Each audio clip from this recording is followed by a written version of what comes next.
任何人事物都会有回忆。大家好，我是中二大叔。还记得我国小3、4年级的时候，每天放学回到家，就是飞快的写完功课，让妈妈检查后，拜托爸爸开电脑，让我玩电脑游戏。没错，我家里的第一台个人电脑就是让我拿来玩游戏的。每次要玩游戏前，都要请爸爸帮我施展魔法，接着再放入一片大片纸板，再等个2、3分钟，就可以玩游戏啦。不晓得各位有没有看过这个四四方方的小方盘，有很多种颜色。这个小方盘在我们这里都叫做软磁碟或是磁片，在中国大陆叫做软碟，在香港叫做磁碟。说到这里，我的疑问又来啦，这么厉害的黑科技，到底又是谁发明的啊？1877年，美国发明家汤马斯·爱迪生将声波转换成金属针的振动，并刻入在锡箔上，实现了录音，发明了留声机。1896年，丹麦的电机工程师瓦尔德马尔·波尔森将音波转为电流，再将电流转为磁力，并将磁力保存在钢琴线上，发明了磁线录音装置，并于1898年获得专利。1928年，一位德国科学家弗里兹·普鲁默在非常薄的纸袋上涂抹了氧化铁粉，取代了钢琴线，发明了磁带，申请了这项发明专利。1932年12月1日，授予德国电气设备制造商 AEG 专利，制造世界上第一台磁带录音机 Magnetophone K1。于1935年在柏林国际广播展览会上首次展示。后续磁带的应用也非常广泛，像是储存画面的录影带、储存声音的卡式录音带、盘式录音带、发音轨卡夹等等各式各样的磁带。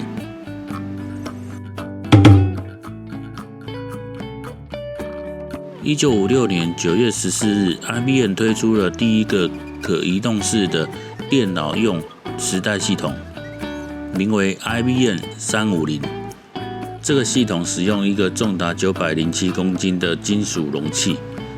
来装载50卷 1.27 公分宽的塑料覆膜磁带，可以储存500万个字元，大约是 3.75 MB。每月租金为$3200，相当于2021年的$39000。这个租金真的不是平民百姓可以租用的，难怪用户全都是企业或是军方。由于第一颗移动式硬碟不止体积过于笨重庞大，价钱也非常的不亲民，因此 IBM 于1967年找来了当时的产品经理艾伦·舒加特，负责开发新的外接式储存装置的新专案。随后，他指派了专案主要工程师大卫·诺布尔，负责开发新的储存方式，让 IBM 的大型电脑使用。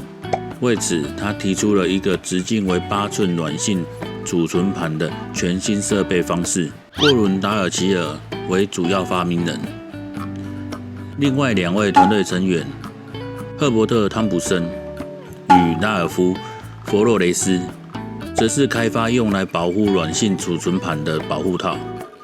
用来保护储存盘免于灰尘影响。1971年推出了历史上第一片8寸磁片与磁碟机 23FD， 在当时只能读取资料，不能写入资料。最初最大储存容量为80 KB， 最后提升至160 KB。至于价钱部分，我查询相关资料，一张磁片价格大约为1970年代的$5。凭着带有磁碟机的相容机种价格逐渐下滑， IBM 个人电脑逐渐成为市场主流。之后 IBM 选择微软的 NS-DOS 系统成为个人电脑的作业系统，微软便将 NS-DOS 作业系统的 A 槽作为预设槽。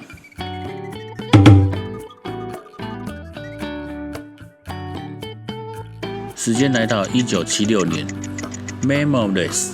DEC 等其他电脑设备供应制造商，相继开发出可以被格式化及复写的 5.2 寸新型磁片，容量有 90KB、180KB、360KB、1.2MB。不过能支援到哪个容量，就要视磁碟机而定的。大多数电脑供应制造商的磁片都是采用能够与 IBM 电脑及相容电脑的标准 NFN 编码格式。NFN 就是 Modified Frequency Modulation 的缩写，是一种把数位讯号转换成磁性讯号的方法。它可以减少数据之间的同步错误，提高储存密度和可靠性。唯独只有苹果电脑公司采用私有编码格式，仅提供他们自家电脑 Apple II 的 Disk 2使用。Apple II 与其他微型电脑一样，都是使用盒式磁带储存。当时的总裁麦克马克库拉使用 Apple II 的支票相关软体时，光是载入磁片的程式就需要花费2分多钟读取。检查档案又要再花费2分多钟，便要求 Apple II 首席开发人员史蒂夫·沃兹尼克亚设计一个专属的磁碟机。由于沃兹在操作系统设计方面缺乏经验，便找来了史蒂夫·贾伯斯一同进行该专案。贾伯斯找来了外包公司谢帕德森微系统，签订合约，开发了专属 Apple II 的第一个 Apple DOS 系统。1978年 Disk 2的 5.2 寸磁片问世，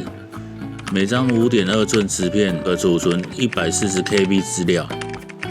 当时其他厂牌开发的磁碟机支援的磁片只能储存 88KB 或是 110KB， 也使用了沃兹的演算法来实现高速读写的设计，每秒可读写约 15KB， 其他厂牌的读写只能 3KB 或是 4KB。 Disk 2还使用了一种称为自适应速度控制法的技术，可以根据磁片的旋转速度调整读写头的速度，达到最佳的资料密度和可靠性，售价为$595。随着个人电脑对储存空间的需求量不断加大，配置双磁碟机也逐渐成为市场主流，磁片的价格也持续下降，因此微软的 NS-DOS 作业系统也将 B 槽都预留给了 5.2 寸磁碟机。从 NS-DOS 5.0 开始，就强制将主硬碟分割命名为 C 槽。至于 B 槽的由来，就是抱歉，刚刚有异常讯号干扰。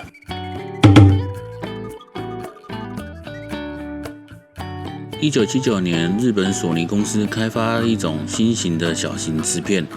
用来取代先前的8寸与 5.2 寸磁片。1981年，日本索尼公司正式推出 3.5 寸磁片，最初的容量为 720KB， 后来才提升至 1.44MB， 并将其授权给其他厂商生产。日本索尼的 3.5 寸磁片最具特色的就是采用了坚固的塑胶外壳以及弹簧式的开关，比先前的8寸与 5.2 寸磁片更方便、更可靠、更大容量。因此，在1984年也被苹果电脑公司的 Mac 电脑采用，作为 Mac 电脑的标准配备。在1980年至1990年 3.5 寸磁片使用度达到高峰。1996年，全球有多达50亿片磁片正在使用。直到硬碟价格开始亲民化 ，CD-ROM、USB 这些更方便、更大容量的储存装置陆续出现，磁片的使用率逐渐下滑，磁碟机也逐渐被淘汰，不再是个人电脑的标准配备。由于销售数字越来越差，2009年9月，日本索尼公司宣布于该年上半年全面停产 3.5 寸磁碟机，2011年3月宣布停产 3.5 寸磁片。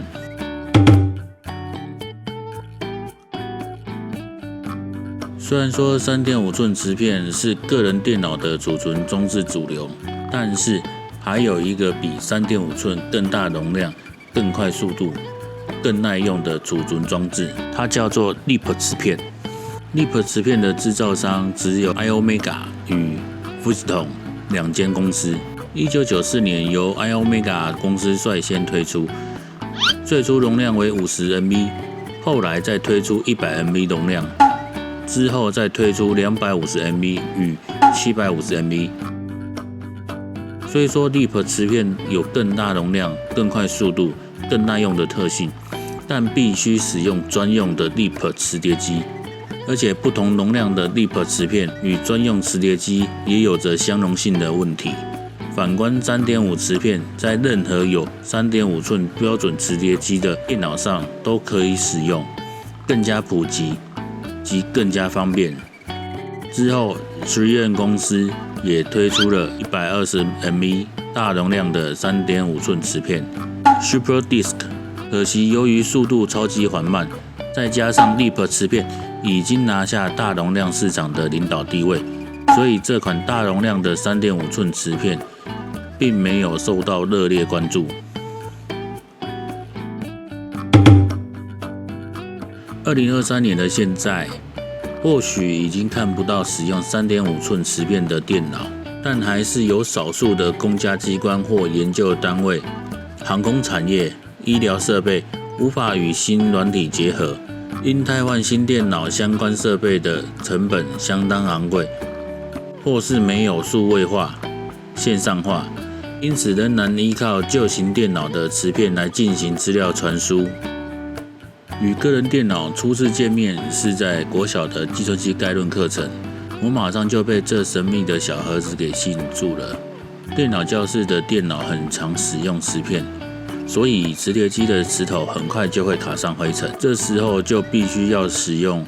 对应尺寸的清洁磁片。清洁磁片上面有张贴纸，可以记录上次清理的时间。在对应尺寸的清洁磁片上滴上几滴清洁液后，放进磁碟机清理，磁头就可以重新读取磁片。当年使用个人电脑的动机就是玩游戏，像是《三国志2》、《大富翁2》、《美少女梦工厂》，